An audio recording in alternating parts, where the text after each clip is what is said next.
आनुवांशिकता यानी कि genetics, आनुवांशिकता genetics के बारे में अध्ययन करेंगे। आनुवांशिकता इसको इंग्लिश में कहते हैं जेनेटिक्स। ठीक, आनुवांशिकता सबसे पहली चीज आती है आनुवांशिकता क्या है और इससे क्या तात्पर्य है। ठीक है, आनुवांशिकता क्या है प्रीवियस क्लासेस में आप लोग पढ़ चुके हैं इसके बारे में, और थोड़ा सा आप एक्सप्लेन है। देखिए, पहली चीज पूछेगा आनुवांशिकता के जनक कौन है, इसकी खोज किसने की थी। ठीक है, तो आनुवांशिकता के जनक कहा जाता है Gregor John Mendel. Gregor John Mendel, बिल्कुल शांति से समझिए, बिल्कुल बाद में लिखना है, अभी कुछ नहीं लिखना है, केवल समझना है, केवल समझना है। Only understand, don't write. ठीक, लिखना नहीं आपको, केवल समझना है। आनुवांशिकता जिसके जनक है यानी कि इसके खोजकर्ता, आनुवांशिकता क्या है इसका पता लगाने वैज्ञानिक का नाम है ग्रेगर जॉन मेंडल। और इन्होंने जो अपने प्रयोग किए थे वो मटर के पौधे पर किए थे। किसके पौधे पर? मटर के पौधे पर, जिसका जीव वैज्ञानिक नाम होता है पायसम सटाइवम। पायसम सटाइवम। इन्होंने अपने प्रयोग मटर के पौधे पर किए और इन्होंने ही आनुवांशिकता की खोज की। आनुवांशिकता से क्या तात्पर्य है? संतति जनन द्वारा, यानी कि माता पिता द्वारा जो लक्षण एक पीढ़ी से दूसरे पीढ़ी तक उनके होने वाले बच्चों में स्थानांतरित होते रहते हैं, वही क्या कहलाती है? आनुवांशिकता कहलाती है। यानी कि माता पिता के जो लक्षण होते हैं वो उनके होने वाले बच्चों में स्थानांतरित होते हैं, और ये पीढ़ी दर पीढ़ी एक पीढ़ी से दूसरे पीढ़ी में स्थानांतरित होते रहते हैं। तो ये कैसे होता है और क्यों होता है, इसके लिए उत्तरदायी होते हैं हमारे जीन्स। क्या होते हैं?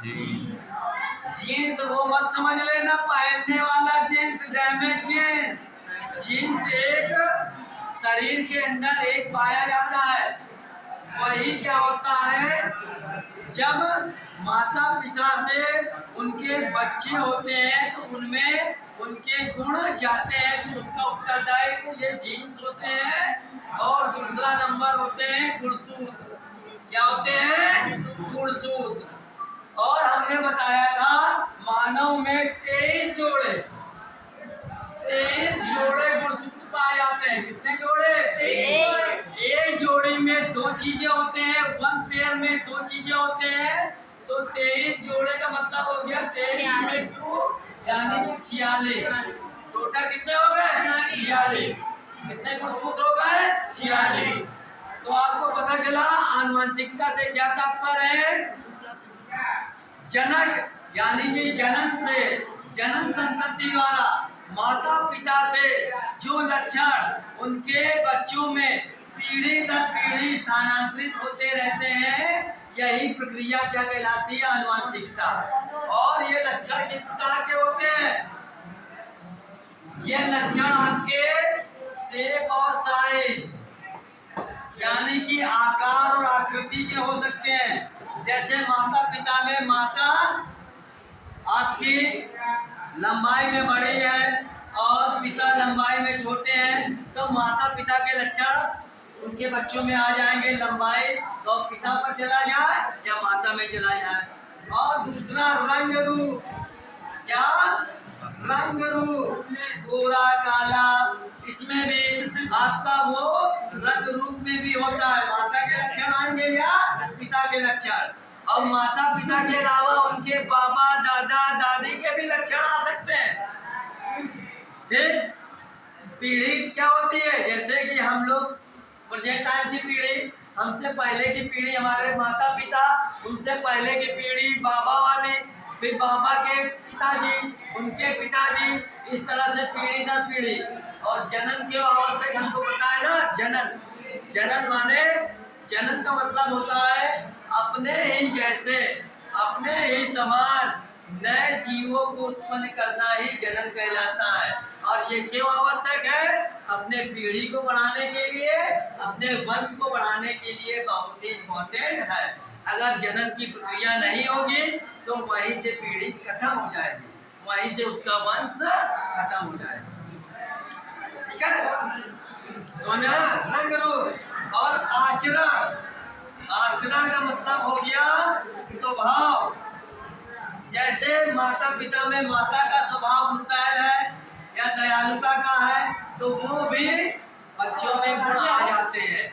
ठीक है। अगर किसी पार्टी में जाओ, किसी महफिल में जाओ, कोई दो चार लोग मिले, उनको आप पहचान सकते हैं कि ये फलाने की बिटिया है, लग रहा है ये इसकी बहन है, ये भाई बहन है लग रहा, क्योंकि उनकी जो शेप और साइज और रंग और रूप और शक्ल है वो मिलते जुलते हैं।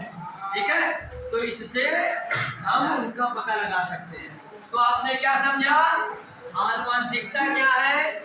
इसके जनक ग्रेगर जॉन मेंडल है, और इन्होंने जो प्रयोग अपने किए थे मटर के पौधे पर किए थे, जिसका नाम था वाइसम सटाइवल, जीव वैज्ञानिक था।